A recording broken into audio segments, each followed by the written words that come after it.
Welcome to the Good Ride.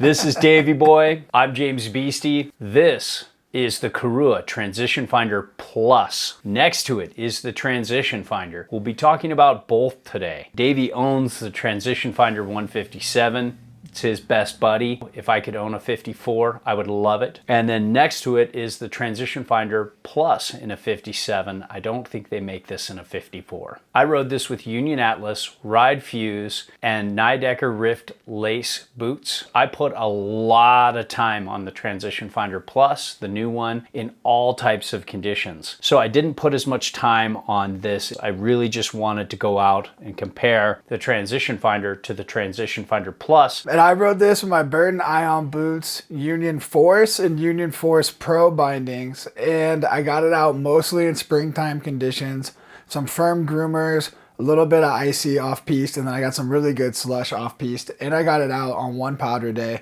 But I had knocked my camera sticky mount off by running into a tree the day before, so I didn't get the best footage of me riding this in powder. That shit can happen.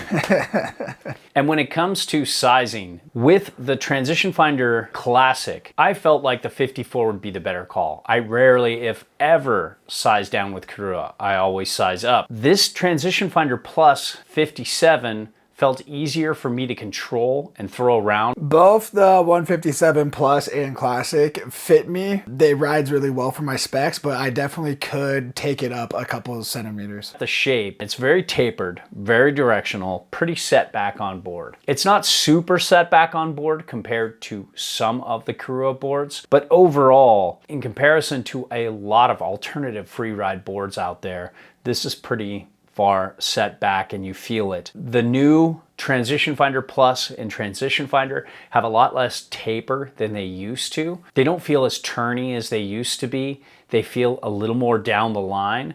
The Transition Finder Plus and Transition Finder have the same camber profile. They're both camber pretty much from just a touch before the tail, through the inserts to a little bit of early rise before the nose. But it's a very directional camber, a very camber dominant ride that isn't easy to skid a turn. It's a little easier than full on camber, but still not ideal for beginners or intermediates. You really need to be almost advanced to expert. That's best for these. When it comes to the flex personality on this board, so when we get in here, you'll see that's stiff. I'm putting a lot of force into that. And then the pop out, I don't want to lose control of this thing, but it's got a pretty good pop out. Oh, it snaps. Yeah, it snaps. Snaps hard. Very poppy. The nose, nice and stiff. Almost stiffer than the middle, I would say. And then we'll flip her around. The tail, even stiffer than the nose. One of the stiffer tails I've flexed. It's just the nose is the only part flexing right now. Yeah, I'm really pushing this. This tail's a stiff dogger. So here's the regular Transition Finder for everybody if you want to see this flex. Oh yeah, that's a noticeable amount more flexible. The regular Transition Finder is not going to be as stiff as the Plus. Yeah, and this big boy's been breaking that thing in for a good year now. Even though the tail on this Transition Finder Plus is extremely stiff in the studio, when you're on snow, it doesn't feel as stiff as you would think, and the pop is easier to activate than I would expect for something that is that stiff. Agreed. It was really easy to butter off the tail for me. It's not like the easiest, but based on this flex, I was surprised how I could wheelie up. Nose buttering's good, and I agree with you too. The pop is really easy to access. It's a lot easier than the regular Transition Finder. When it comes to speed, this is fast and you can point it. The side cut lets you point it. If you like going really fast, even though the base is a little slower here, you want the Transition Finder. It's just more damp, more capable at pointing it than the Transition Finder Plus. I just liked the base glide on the Transition Finder Plus. It just seemed to keep its speed better and traverse longer than the regular Transition Finder. The classic Transition Finder is fine though. It's definitely above average in terms of glide, especially when well waxed, but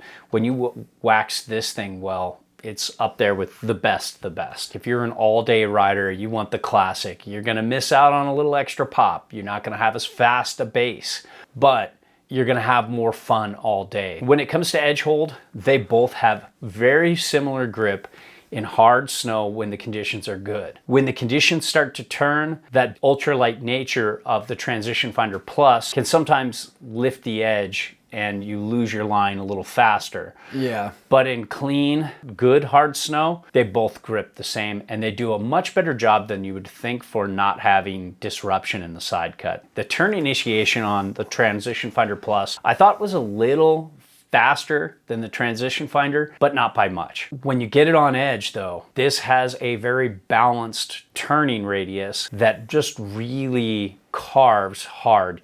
You don't have to set it up any particular way like you do the Dart or the Dart Plus or the Pencil Plus. Those really like a little more posy. You can weight your turns any way you want. You can center weight it a little bit. It's not that bad if you're posy. And you can back foot weight it if you're slightly duck and the tail doesn't wash out. This basically just works with any kind of turning personality and really springs well out of the turn. And when it comes to powder, I got the regular Transition Finder in some deep powder, about waist high. And this thing floats like a champ. It's no Cafe Racer or Cafe Racer Plus. It's no Pencil Plus. It's no Pentonic. It's no Dart. Those all float better. But in comparison to many alternative free ride boards out there, the more shorter, wider rides, this does just an amazing job. The Plus is gonna float the same. It's just gonna have a faster base and a little more pop. So if you set this all the way back, you get really good directional float. You still have 18 mil of taper, where it used to be 31 mil of taper, but it's still really good. You have a good bit of early rise before that big ass nose. It could be used as a dedicated powder board for a lot of people who are light in a quiver and still want something to groom or carve really well. Last season, when I was on the Transition Finder Classic 157, I rode that thing in a lot of powder, and I was like 255 pounds last season, and this thing floated for me, and I definitely confidently will take this out in any powder day. So overall, hey, I generally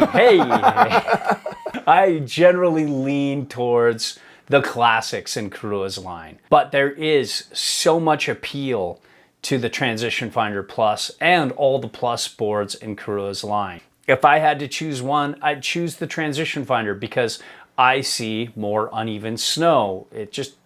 Life isn't all perfect corduroy and rainbows or space kittens. I lean towards that, but I'm gonna miss this faster bass, this energetic pop. And for me, as a big guy pushing the 235, 240 pound weight range right now, I would take the classic Transition Finder. It's just a little more damp, a little more sturdy. It felt a little more stable going off of jumps and getting airs. But that being said, this was a very, very good Plus model board. It performed great for me. It didn't feel flimsy or like it was gonna snap underfoot. I just think for the long run, this thing's gonna hold up a little better. So if you're a lighter rider, or you're just good with the Ultras and the Pluses out there in the snowboard world, this is an excellent version of that.